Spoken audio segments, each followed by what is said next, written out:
الاهلي ما صحاش الصبح وقال لك انا اقوى قلعه عرضيه في المحيط الهادي. الفيفا النهارده بعد ما الاهلي كسب العين 3-0، العين بطل اسيا، الفيفا قالت له خد الكاس ده انت بطل المحيط الهادي. يعني انا النهارده رسميا الاهلي بطل نص كوكب الكره الارضيه.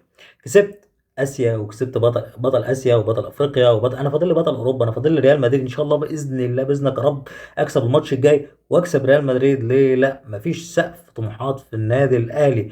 اعظم نادي في الكون، كلمه مش من فراغ، مش بنهبد، مش بنقولها كده. النادي الاهلي دايما بتاريخه تراهن على النادي الاهلي دايما في اسوأ الظروف قبل احسن الظروف.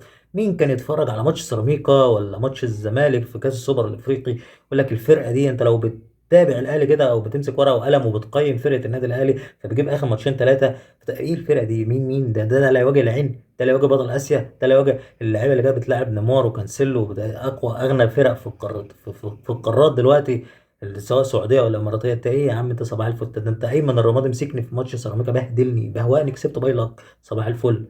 وجيت بعدها الزمالك وكسبت ضربات جزاء في علقه كرويه محترمه، لكن في النهايه ضربات جزاء. وفي النهايه حتى لو كسبت الزمالك وعملت عليه ماتش ففي النهايه لعيبه الاهلي من لعيبه الزمالك، يعني الفروقات مش بعيده يعني صباح الفل. ولكن النهارده النادي الاهلي اللي عمل مفاجاه للعين، اللي ما لمسش كوره النهارده، ما لمسش كوره حرفيا النهارده في علقه كرويه محترمه بالثلاثه.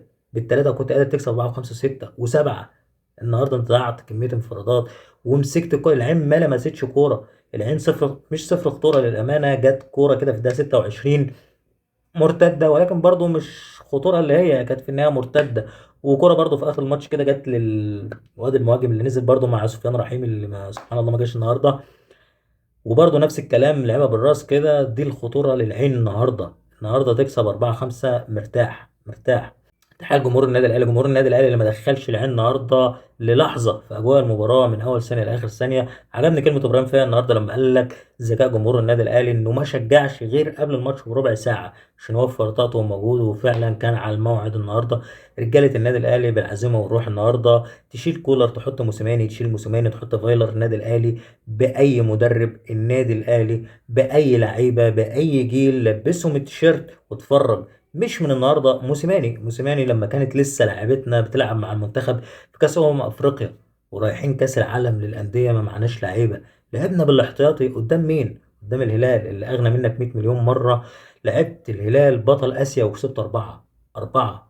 علشان تيجي السنة اللي فاتت والناس اللي بتفهم كورة وبتحلل كرة وبتتكلم ورقة وقلم بعلم كرة القدم زي ما بيقول كابتن أحمد حسام ميدو، وطلع وقتها تامر بدوي وقال لك أهلي مين اللي يكسب الاتحاد؟ ده أنت بتتكلم في كانتي وبنزيما ويعني صباح الفل، أنت بتهزر. وكسبت الاتحاد 3، بس 3-1. والنهاردة عشان تكسب برضو العين بالتلاتة و3-0، والعين ما لمستش كورة، ما جيتش الماتش، ما جيتش الماتش. لو انسحبت كان أكرم لها اللي حصل النهاردة. فنيا يعني النادي الأهلي أو النادي الأهلي نفض العين النهاردة بعلقة كروية محترمة. النادي الأهلي بتاريخه بالحاضر بالمستقبل بإذن الله، النادي الأهلي ما بيوقفش قدام حد. احنا كجمهور اهلي كنا خايفين، بس لما بيجي لنا لحظة الشك وبنخاف وبننتقد النادي الاهلي ولاعيبته، بيرد علينا في الملعب، بيرد علينا بالمفاجأة اللي بيعملها. وهي دي برضو عظمة كولر للأمانة. وعجبني كولر النهاردة في التغيير مهم جدا عمله النهاردة مع كوكا النهاردة كان هبط ريح كده وعمل كام باصة غلط فقال لك بس، فكان كولر هنا فايق، ما قاوحش ما كبرش ما نامش بمعنى أصح على الخط، كان فايق. فعجبني كولر النهاردة تحية. عجبني ان هو كان محفظ اللعيبه برضه الضغط، كان يدرس ضغط من اول ثانيه لاخر ثانيه بروح، ولكن الضغط كان منظم. عجبني وسام ابو علي النهارده، مش النهارده وبس، وسام ابو علي بالذكاء المهاجم، هو ده المهاجم. اضغط صح، توقع.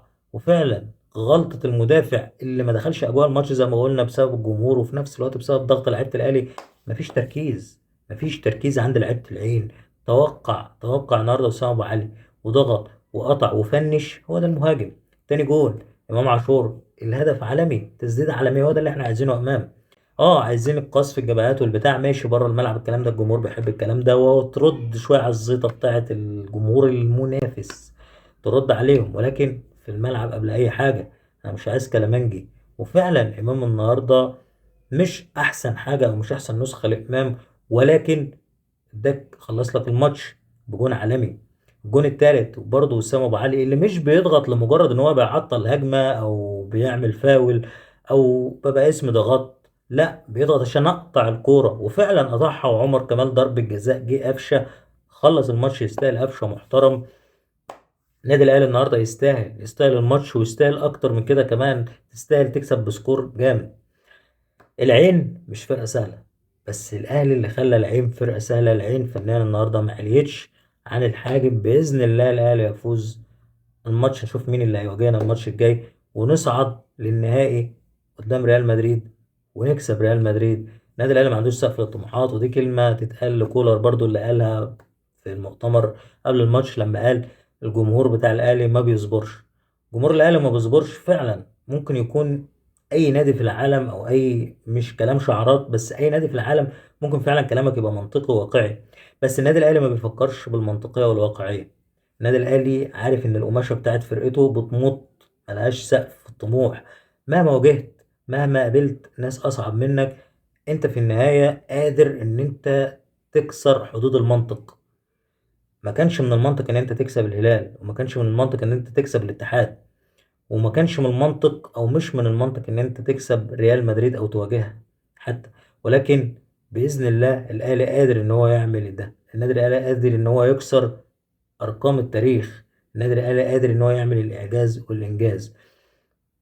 ما كانش من المنطق برضو ان الاهلي كان يكسب ريال مدريد في بطولة، في اللقب اللي كان اتعمل بطل القرن الافريقي لما يقابل بطل القرن الاوروبي. فكده الاهلي كسب بطل القرن الاوروبي، فكده الاهلي بطل بطل العالم بقى كده. يعني في ناس يعني ما علينا. الف مبروك للنادي الاهلي والجمهور. النادي الاهلي اعظم نادي في الكون.